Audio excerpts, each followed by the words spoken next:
Seja bem-vindo ao Parágrafo Secreto. Hoje vamos continuar nossa jornada por Anne de Green Gables, de L.M. Montgomery. Abra o livro, coloque seus fones e venha imaginar conosco. A história começa agora.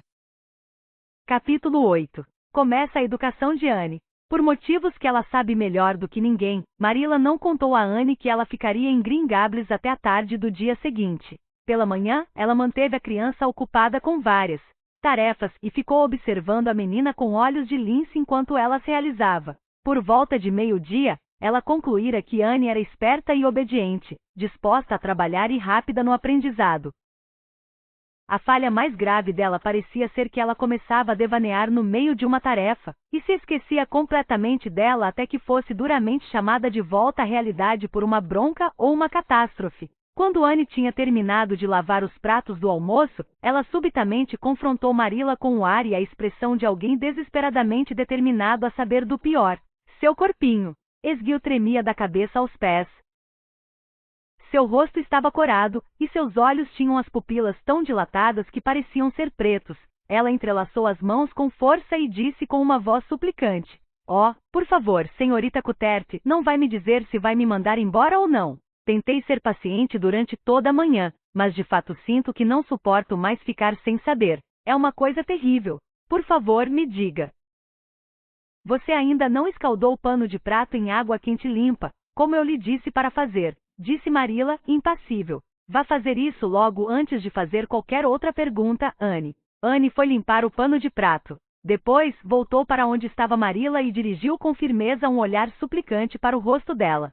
"Bem", falou Marilla, incapaz de encontrar qualquer outra desculpa para adiar sua explicação por mais tempo. "Presumo que seja melhor eu contar a você.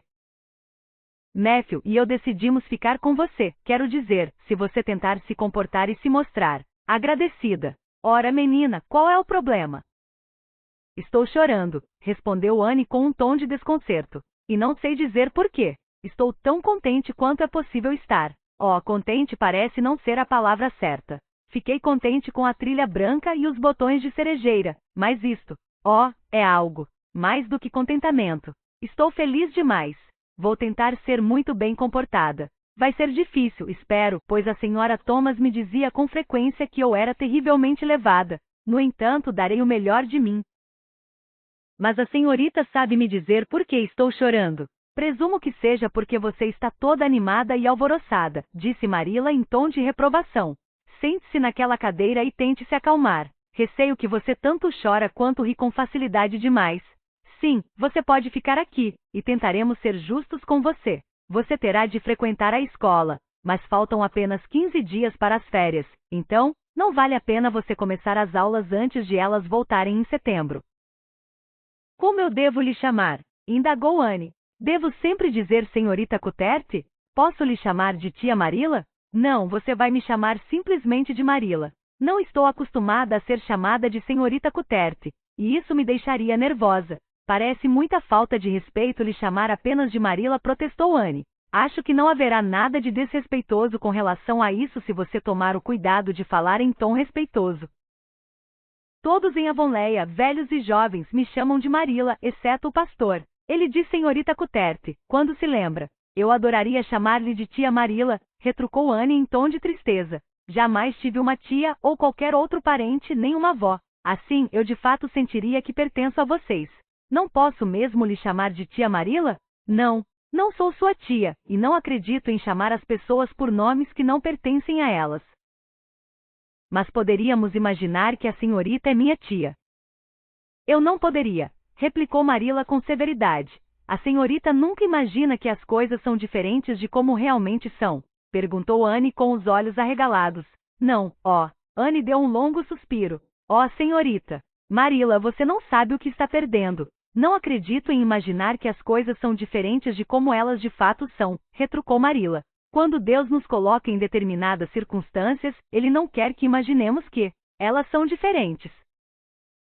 E isso me faz lembrar de uma coisa. Vá até a sala de estar, Anne, certifique-se de que os seus pés estão limpos, e não deixe entrar ali uma mosca sequer, e traga aquele cartão ilustrado que há sobre o consolo da lareira. A oração do Senhor está escrita nele, e você dedicará o seu tempo livre esta tarde para decorá-la. Você já não vai dizer orações como a que escutei ontem à noite. Presumo que tenha sido estranho mesmo, disse Anne se desculpando, mas também, sabe, eu nunca tive prática nenhuma. Não dá para esperar que uma pessoa vá rezar muito bem quando é a sua primeira tentativa, não é mesmo? Depois que fui para a cama, pensei em uma oração esplêndida, assim como lhe prometi que faria.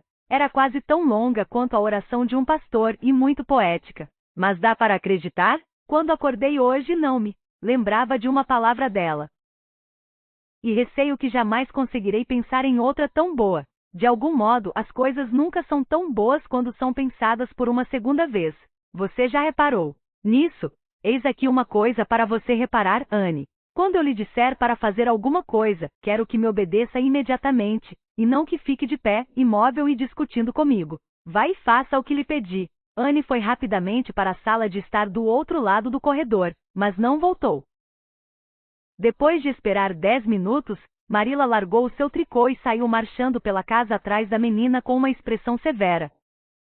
Encontrou Anne de pé e imóvel diante de um quadro pendurado na parede entre as duas janelas, com os olhos de quem sonha acordado. A luz branca e verde filtrada pelas macieiras e trepadeiras emaranhadas do lado de fora recaía sobre a embevecida criaturinha com uma radiância um tanto sobrenatural. Anne, em que você está pensando? Indagou duramente Marilla. Anne voltou à terra com um sobressalto. Naquilo, disse ela apontando para o quadro, uma litocromografia muito vívida intitulada Cristo abençoando as criancinhas, e eu estava imaginando que era uma das crianças, que eu era aquela menininha de vestido azul, de pé sozinha no canto, como se não pertencesse a ninguém, assim como eu. Ela parece triste e solitária, não acha? Acho que ela não tinha nem pai nem mãe.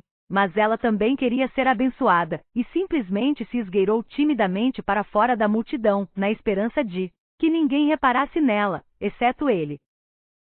Estou certa de que sei bem como ela se sentia. O coração dela deve ter disparado, e suas mãos devem ter ficado frias, como eu me senti quando perguntei a você se eu podia ficar. Ela receava que talvez ele não a notasse. Mas é provável que ele tenha notado, você não acha? Fiquei imaginando o desenrolar da história. Ela se aproximando cada vez mais, até que estivesse muito perto dele, e então ele olharia para ela e colocaria sua mão no cabelo dela, e que explosão de alegria percorreria o corpo dela. Mas gostaria que o artista não o tivesse pintado com uma expressão tão triste. Todos os retratos dele são assim, se você já reparou. Mas não acredito que ele de fato poderia ter uma expressão tão triste assim, pois as crianças teriam medo dele. Anne, disse Marilla, perguntando-se por que ela ainda não tinha dado esta bronca havia muito tempo. Você não deveria falar desse jeito. É irreverencioso, definitivamente irreverencioso. Os olhos de Anne ficaram surpresos. Ora, eu me senti tão reverenciosa quanto possível. Estou certa de que minha intenção não foi ser irreverenciosa. Bem, presumo que não mesmo, mas não me parece certo falar com tanta intimidade assim dessas coisas.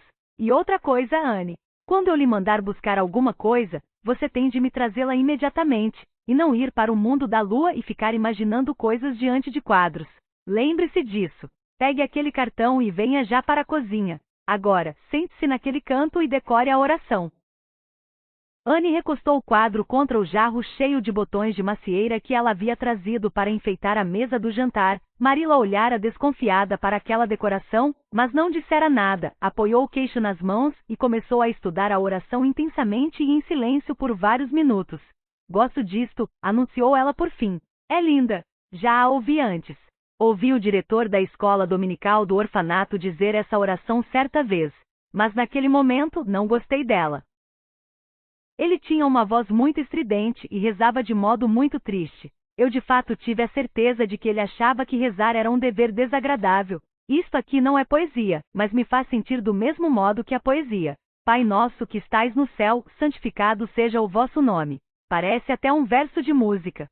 Fico muito contente que a senhora tenha tido a ideia de me fazer decorar isto, senhorita. Marilla, bem, decore-a e dobre a sua língua, disse Marilla de modo curto e grosso.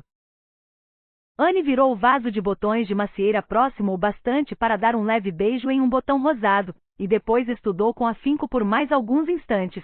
Marilla, perguntou ela naquele momento, você acha que algum dia eu terei uma amiga do peito aqui em Avonlea? Uma amiga o quê? Uma amiga do peito? Uma amiga íntima, sabe? Uma alma irmã de fato, para quem eu pudesse confessar o que sinto em meu âmago. A vida toda tenho sonhado em encontrá-la.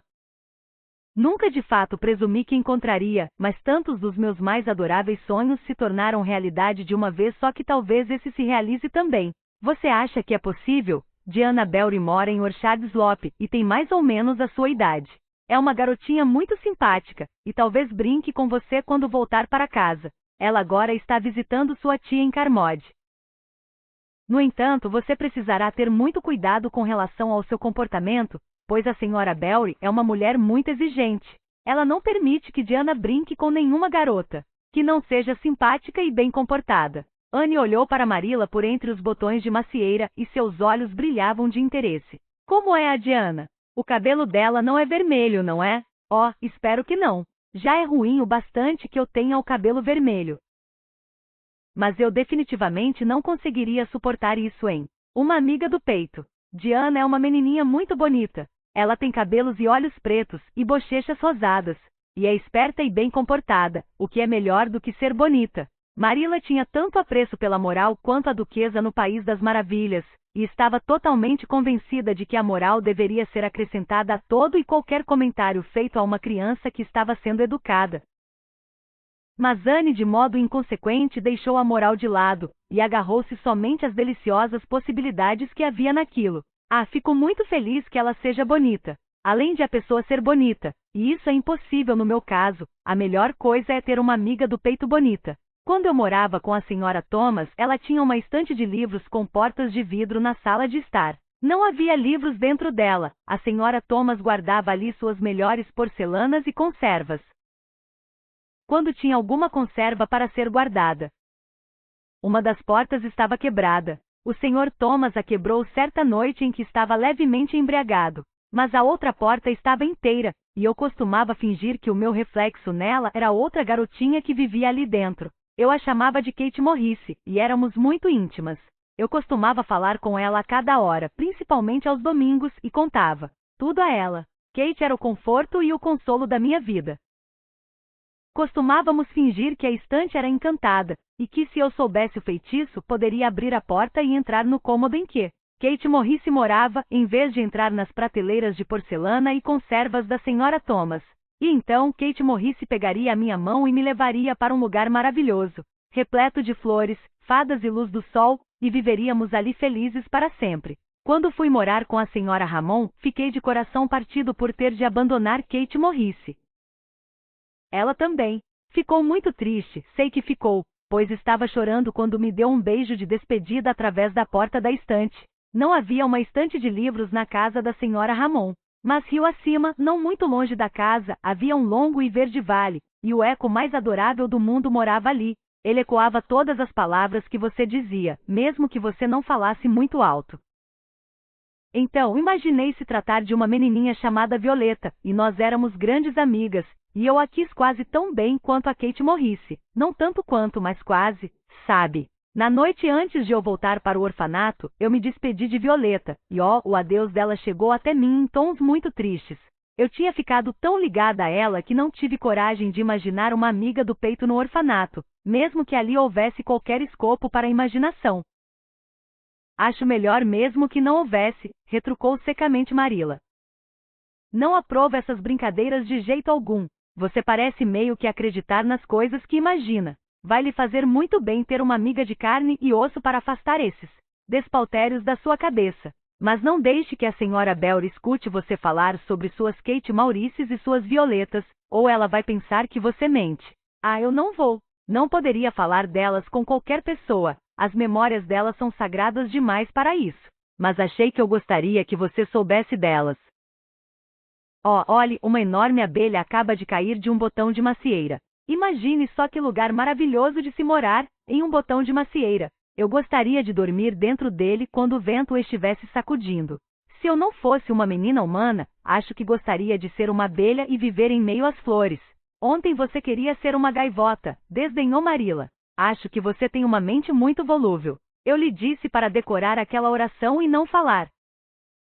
Mas parece ser impossível para você parar de falar caso haja qualquer um para lhe dar ouvidos. Então, suba para o seu quarto e decore a oração. Ah, agora eu já decorei ela quase toda, exceto a última frase. Bem, não importa, faça o que lhe digo. Vá para o seu quarto e termine de decorá-la direitinho. E fique lá até que eu lhe chame para que você desça e me ajude a preparar o chá. Posso levar os botões de macieira para me fazerem companhia? Suplicou Anne. Não, você não quer que o seu quarto fique entupido de flores. Para começo de conversa, você deveria ter deixado os botões na árvore. Eu meio que senti a mesma coisa, confessou Anne. Senti que eu não deveria encurtar a vida deles ao colhê-los, eu não desejaria ser colhida caso fosse um botão de macieira. Mas a tentação foi irresistível. O que você faz quando se depara com uma tentação irresistível? Anne, não me ouviu dizer para você ir para o seu quarto? Anne suspirou, voltou para o frontão leste e se sentou em uma cadeira perto da janela. Pronto, decorei esta oração. Decorei a última frase enquanto subia as escadas. Agora vou imaginar coisas aqui neste quarto para que elas permaneçam sempre imaginadas. O chão está coberto por um carpete de veludo branco com rosas estampadas, e há cortinas de seda rosa nas janelas. Nas paredes há tapeçarias douradas e prateadas penduradas. A mobília é de mogno. Jamais sequer vi um mogno, mas soa luxuoso demais.